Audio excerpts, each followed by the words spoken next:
અને સમાચારની વાત જમ્મુ કાશ્મીરના રાજૌરીમાં નદી નાળા છલકાયા છે। આ બાળક નદી પાર કરતે પૂરમાં પાણીમાં ફસાઈ ગયું છે। પાણીના જોરદાર પ્રવાહ વચ્ચે સેનાએ બચાવ કામગીરી શરૂ કરી છે। બાળકને બચાવવા એરફોર્સથી મદદ લેવાઈ છે। બાળકનું હેલિકોપ્ટરથી રેસ્ક્યુ પણ કરાયું છે। આપ જોઈ રહ્યા છો, બાળકનું હેલિકોપ્ટરથી રેસ્ક્યુ કરવામાં આવ્યું છે। પાણીના જોરદાર પ્રવાહ વચ્ચે બાળકને એરફોર્સની મદદથી બચાવી લેવાયું છે।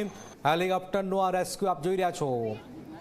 જે રીતનો પાણીનો પ્રવાહ સતત વધ્યો છે, વરસાદી માહોલ છે રાજૌરીની અંદર।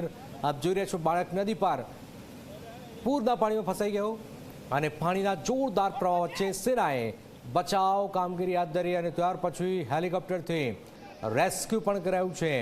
બાળકનું હેલિકોપ્ટરથી રેસ્ક્યુ કરાયું અને બાળકને સહી સલામત લઈ જવામાં આવ્યો હતો। આપ જોઈ રહ્યા છો, જાબાદ જવાનોનો આ રેસ્ક્યુ, હેલિકોપ્ટરથી રેસ્ક્યુ થાય છે। બાળકને બચાવી લેવામાં આવ્યો છે।